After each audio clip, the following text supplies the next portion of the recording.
Amigos e amigas, vamos a mais um momento da liturgia da palavra, que eu transmito sempre nos meus endereços digitais, de forma antecipada, para ser um ajudador dos presidentes de celebrações eucarísticas da palavra.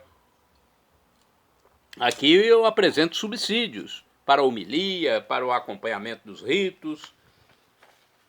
Eu pesquiso em fontes fidedignas da Igreja Católica Apostólica Romana.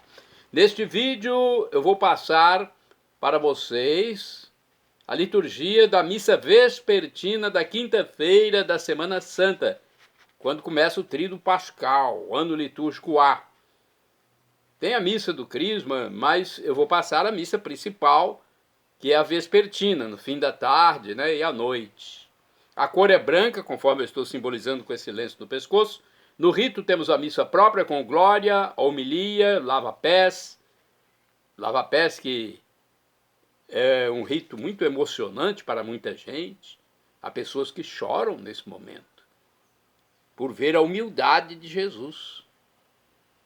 Temos o prefácio da Eucaristia, a comunhão pascal, a transladação e a adoração do Santíssimo Sacramento também. Então vamos lá, vamos às leituras. Eu sou leitor e animador litúrgico em Colatina, Paróquia Central. Primeira leitura. Leitura do livro do Êxodo. Capítulo 12, versículos do 1º ao 8º e do 11 ao 14. Naqueles dias o Senhor disse a Moisés e a Arão no Egito: Este mês será para vós o começo dos meses, será o primeiro mês do ano. Falai a toda a comunidade dos filhos de Israel, dizendo: No 10º dia deste mês, cada um tome um cordeiro por família, um cordeiro para cada casa. Se a família não for bastante numerosa para comer um cordeiro, convidará também o vizinho mais próximo de acordo com o número de pessoas. Deveis calcular o número de comensais conforme o tamanho do cordeiro. O cordeiro será sem defeito, macho, de 1 ano. Podereis escolher tanto um cordeiro como um cabrito, e devereis guardá-lo preso até ao dia 14 deste mês. Então toda a comunidade de Israel reunida o imolará ao cair da tarde. Tomareis um pouco do seu sangue e untareis os marcos e a travessa da porta nas casas em que o comerem. Comereis a carne nessa mesma noite, assada ao fogo com pães ázimos e ervas amargas. Assim devereis comê-lo com os rins cingidos, sandálias nos pés e cajado na mão, e comereis às pressas, pois é a Páscoa, isto é, a passagem do Senhor. E naquela noite passarei pela terra do Egito e ferirei na terra do Egito todos os primogênitos, desde os homens até os animais. E infligirei castigos contra todos os deuses do Egito, eu, o Senhor. O sangue servirá de sinal nas casas onde estiverdes.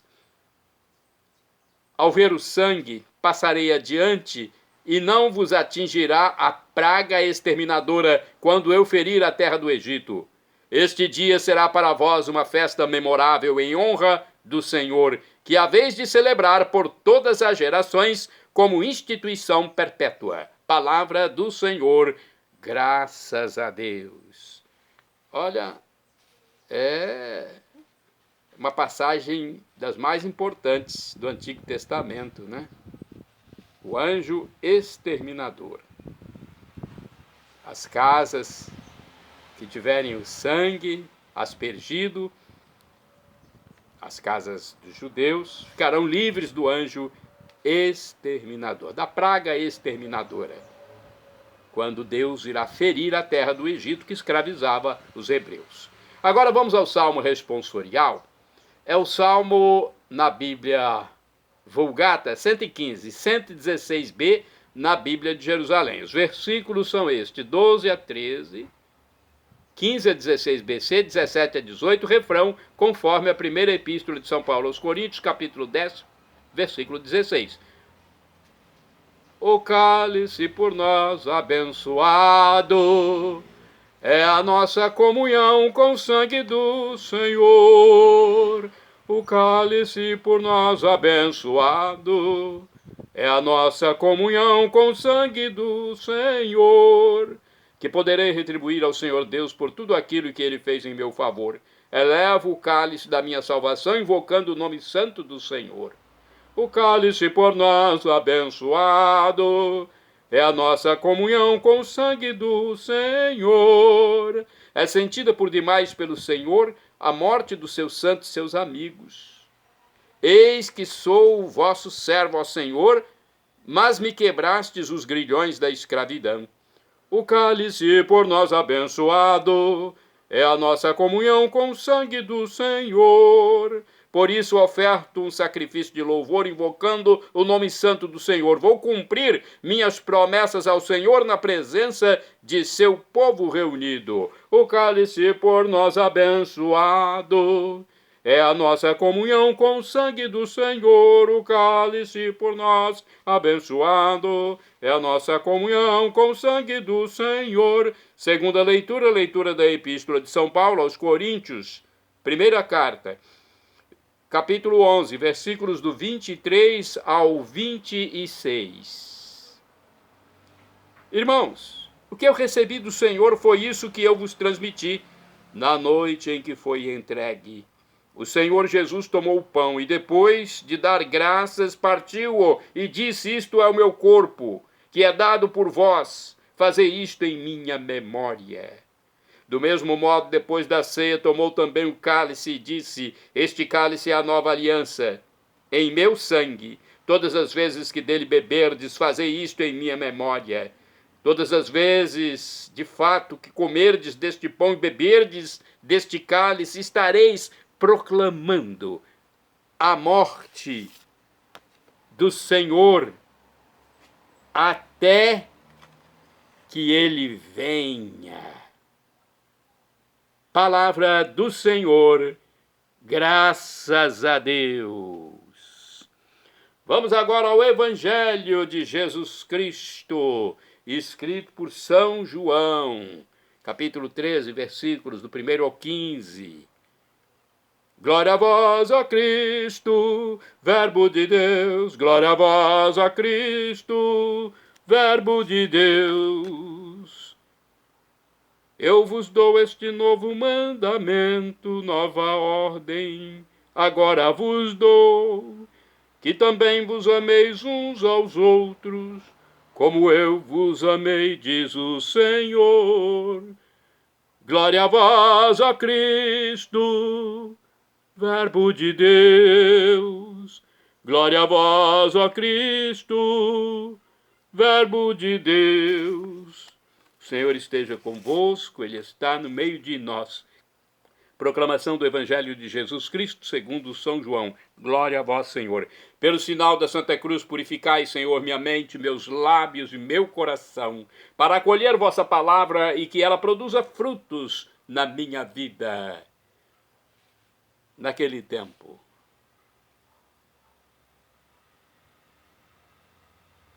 era antes da festa da Páscoa de Jesus. Jesus sabia que tinha chegado a sua hora de passar deste mundo para o Pai. Tendo amado os seus que estavam no mundo, amou-os até o fim. Estavam tomando a ceia. O diabo já tinha posto no coração de Judas, filho de Simão Iscariotes, o propósito de entregar Jesus. Jesus, sabendo que o Pai tinha colocado tudo em suas mãos e que de Deus tinha saído e para Deus voltava, levantou-se da mesa, tirou o manto, pegou uma toalha e amarrou-a na cintura, derramou água numa bacia e começou a lavar os pés dos discípulos, enxugando-os com a toalha com que estava cingido. Chegou a vez de Simão Pedro. Pedro disse: Senhor, tu me lavas os pés? Respondeu Jesus: agora não entendes o que estou fazendo, mais tarde compreenderás. Disse-lhe Pedro: tu nunca me lavarás os pés. Mas Jesus respondeu: se eu não te lavar, não terás parte comigo. Simão Pedro disse: Senhor, então lava não somente os meus pés, mas também as mãos, a cabeça. Jesus respondeu: quem já se banhou não precisa lavar senão os pés, porque já está todo limpo. Também vós estáis limpos, mas não todos. Jesus sabia quem o ia entregar. Por isso disse: nem todos estáis limpos. Depois de ter lavado os pés dos discípulos, Jesus vestiu o manto e sentou-se de novo e disse aos discípulos: compreendeis o que acabo de fazer? Vós me chamais de mestre e senhor, e dizeis bem, pois eu o sou. Portanto, se eu, senhor e mestre, vos lavei os pés, também vós deveis lavar os pés uns dos outros. Dei-vos o exemplo para que façais a mesma coisa que eu fiz. Palavra da salvação, glória a vós, Senhor. Vamos às explicações? Olha, é importante falar que terminada a homilia, procede-se ao lava-pés, hein? As pessoas escolhidas são levadas pelos ministros aos assentos preparados em lugar conveniente. O sacerdote aproxima-se de cada um, lava e enxuga-lhe os pés, auxiliado pelos ministros. Então, é uma cerimônia belíssima. Eu conheço muita gente que chora, que se emociona demais nesse momento. Eu mesmo me emociono pela humildade que Jesus manifestou. Então, a igreja celebra com fervor a entrega fiel e amorosa do Senhor por nós. Ele instituiu a Eucaristia ensinando-nos a vida a ser doada, sempre em atitudes de amor, de gratuidade. Jesus instituiu o sacerdócio ministerial, mostrando-nos que é o serviço e não o poder que nos realiza e santifica. No mandamento do amor e no lava-pés, nós vemos que esses fatos nos educam a ter uma atitude não de submissos, mas de servidores. Bendita seja esta missa santa que nos encanta no amor do Senhor pela humanidade inteira. Participe da missa, a missa vespertina, esta que terá o lava-pés, porque haverá uma missa matutina chamada Missa do Crisma. Olha, prestes a enfrentar a morte, Jesus tem total conhecimento do domínio da situação, de acordo com o livro Dia a Dia com o Evangelho. Ama até o fim. Durante a ceia, ele faz algo surpreendente e inédito, lava os pés dos apóstolos. Causa estranheza a reação do grupo, segundo Pedro. Não cabe ao mestre e senhor fazer esse serviço. Jesus, porém, realiza concretamente o que sempre havia ensinado. Na sua comunidade, o maior é aquele que serve a todos, conforme Marcos, capítulo 9, versículo 35. Ao terminar o lava-pés, Jesus veste o manto, senta-se de novo e profere memorável sentença. Se eu lavei os pés de vocês, eu que sou o Senhor e o Mestre, vocês também devem lavar os pés uns dos outros. O gesto renovador atravessa os séculos e chega a nós, solenizado na Quinta-feira Santa, reafirmando que a Igreja de Cristo é a Igreja do serviço, da partilha, da irmandade, da fraternidade. Aqui temos também, no livro Palavra e Vida, uma explicação para João 13, versículos do 1 ao 15. A primeira parte da leitura é a preparação. Todos conversam entre si e sentem a ameaça. Como nas boas histórias, tudo o que acontece neste dia encontrará seu pleno significado no fim. A bênção do pão e do vinho, as palavras de Jesus e o ato de lavar os pés dos discípulos. É preciso guardar tudo isso na memória e no coração, ainda que não se compreenda tudo. O grande presente de hoje é a Eucaristia. Por isso a igreja veste-se de branco e canta o Glória. Porém, a Eucaristia não tem sentido sem a cruz e a ressurreição. É preciso ir em frente. Vamos agora aos santos do dia, porque eles foram em frente, eles seguiram até a morte por Cristo. Santo Agapiano, aliás, Santo Apiano. Eu não me lembrava deste santo. Olha aí, é vivendo e aprendendo. A cada dia estou aprendendo algo novo aqui. Dia 2 de abril é dia de Santo Apiano, mártir, morreu em 306. Foi morto durante a perseguição de Maximiano por ter tentado impedir a realização do sacrifício idólatra ordenado pelo imperador à população de Cesareia Marítima. Então, olha só, morreu porque ele não concordou com sacrifício idólatra. E existia muito isso naquela época. Sacrifício por deuses inexistentes, ídolos mesmo. Né? Nosso Deus é o Deus que se revela a nós, através das palavras da Bíblia, do Velho Testamento, do Novo Testamento. O Deus deles é um Deus de pedra, um Deus de enfeite. Vamos lá, santa do dia 2 de abril é Santa Teodora, virgem e mártir. Morreu no ano 307. Foi uma jovem de 18 anos apenas, presa, torturada e lançada ao mar por haver dado demonstrações de apoio e veneração aos cristãos levados ao tribunal em Cesareia Marítima. Olha, mais uma pessoa mártir. São muitos os mártires por Cristo. Santo Abúndio é santo do dia 2 de abril. Foi bispo, morreu em 468.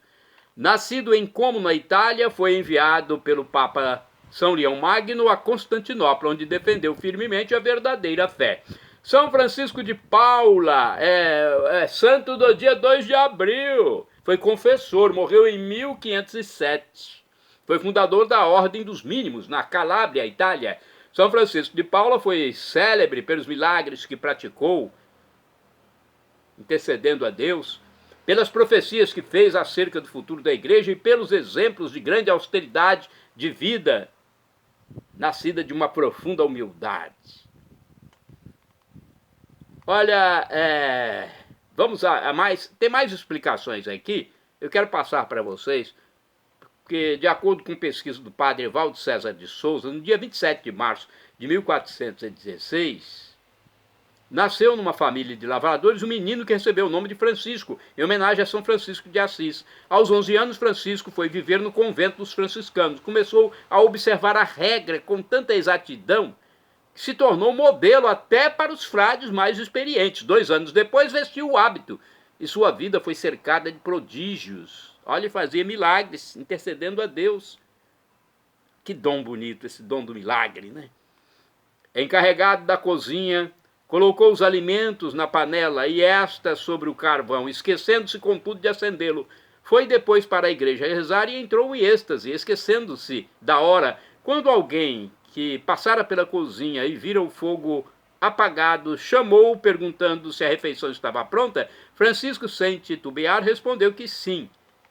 Olha, chegando à cozinha, encontrou o fogo aceso e os alimentos devidamente cozidos. Algum tempo depois, o jovem teve de voltar para a família, pois estava com uma grave doença nos olhos. Junto com seus pais, pediu para São Francisco de Assis que o ajudasse a ficar curado. Foi curado da enfermidade, e Francisco foi se dedicar então à oração contemplativa e à penitência nas montanhas da região. Viveu por 5 anos alimentando-se de ervas silvestres e água, dormindo no chão, tendo como travesseiro uma pedra.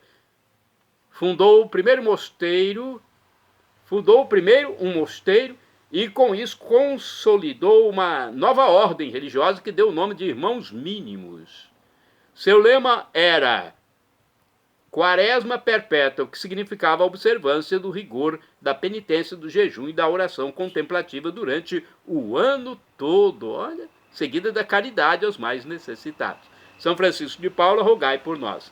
São Pedro Calungsod também é santo do dia 2 de abril. São Domingos de Tuoc é santo do dia 2 de abril. São Francisco Col e Guitart é santo do dia 2 de abril. Beatos do dia 2 de abril, Leopoldo de Gaixe, Guilherme Apor e Maria de São José. Acesse Paulo Roberto Maciel Maciel.